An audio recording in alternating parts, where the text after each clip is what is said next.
1 juta lebih vaksin COVID-19 telah tiba di Indonesia, namun masih ada masyarakat yang belum paham dengan fungsi vaksin. Ya, bahkan ada yang tidak mau mendapatkan vaksin walaupun gratis. Untuk membahas hal tersebut, kita akan berbincang dengan Dr. Muhammad Fajri Adai, dokter umum relawan COVID-19. Selamat siang, Dr. Fajri. Selamat siang. Baik, dokter, tadi kami sempat menampilkan beberapa tanggapan dari masyarakat tentang vaksin gratis dan ada yang mengatakan mereka tidak bersedia divaksin. Ini apakah sosialisasi dari pemerintah ataupun juga dari tenaga medis, dokter-dokter ini kurang menyeluruh ke masyarakat? Betul, bisa kita bilang bahwa perlu lagi penjelasan yang lebih ilmiah, yang lebih logis dan mudah dicerna. Karena ini menjadi isu yang sangat krusial, karena vaksin ini menjadi salah satu jalan keluar pemutusan pandemi ini. Tapi penolakan ini juga berdampak akan sangat luar biasa nanti ketika kaum anti vaksin atau orang yang tidak percaya vaksin ini bertambah banyak. Artinya pelurusan disinformasi harus betul-betul menjadi prioritas saat ini sebelum vaksin betul-betul bisa diujikan. Apa yang harus diklarifikasi? Bagaimana efektivitasnya? Bagaimana isu halal haramnya? Bagaimana keamanannya? Itu harus dijawab secara clear dan gamblang supaya masyarakat mengerti. Dan tidak hanya yang edukasinya bagus ya, golongan yang memang low education itu juga harus kita rangkul agar mengerti. Gitu. Baik. Nah, tadi salah satu alasan warga juga mengatakan tidak tahu bahan-bahannya apa saja yang ada di dalam. Perlukah juga pemerintah semendetailkan bahan-bahan dari vaksin-vaksin yang akan didatangkan ke Indonesia sehingga warga lebih merasa aman nanti, Dok? Sangat perlu. Apapun pertanyaan masyarakat, apapun harus dijawab secara clear. Dan juga strateginya memeluk ya, merangkul juga key opinion leader, para pemuka agama misalnya, pemuka masyarakat, tokoh masyarakat, pemimpin sosial, pemimpin adat, siapapun itu harus dirangkul.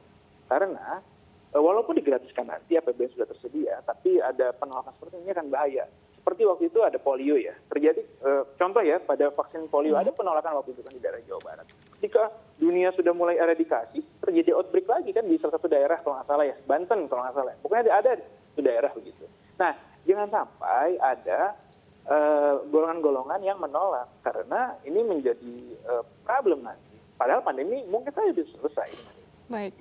Baik, Dr. Fajri, yang akan menerima vaksinnya adalah golongan usia 18 hingga 59 tahun. Dalam arti tidak semua masyarakat akan divaksin. Nah, apakah nanti ini cukup efektif, apalagi usia lansia kan tergolong yang sangat mudah terpapar oleh COVID-19? Semua ini memang butuh proses. Sejauh ini penelitian dilakukan oleh Sinovac dan di Bandung ya dan Bio Farma itu memang melibatkan betul hanya usia produktif, kemudian yang sehat. Masih banyak pertanyaan yang belum kita tahu, seperti lansia, orang-orang dengan komorbid, orang-orang pasca terinfeksi COVID, begitu, orang dengan hamil, anak-anak, memang belum kita ketahui. Artinya, ini kan masih proses. Gitu. Sebaiknya memang ada beberapa perhitungan, ada yang 70%, ada yang 80%, ada yang 65%, populasi harus disuntikan. Gitu. Artinya, apakah efektif jika tidak semua populasi disuntikan? Sebenarnya memang kurang. Karena kan ini kan tidak ada yang langsung cepat. Ya. Kita butuh data, artinya kita menunggu data untuk menjawab pertanyaan itu.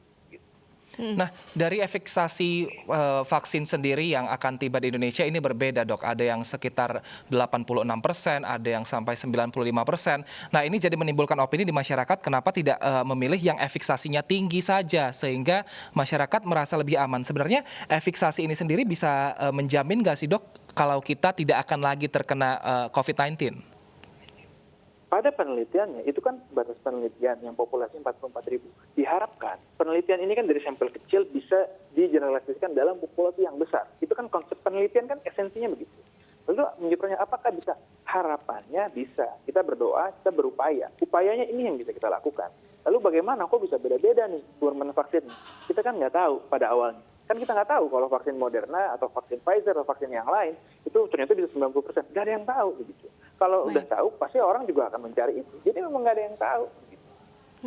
Baik, terima kasih Dr. Fajri. Berarti saat ini yang perlu dilakukan adalah sosialisasi yang merata tentang fungsi dari vaksin tersebut agar tidak ada penolakan di masyarakat. Terima kasih dokter sudah bergabung di iNews Siang.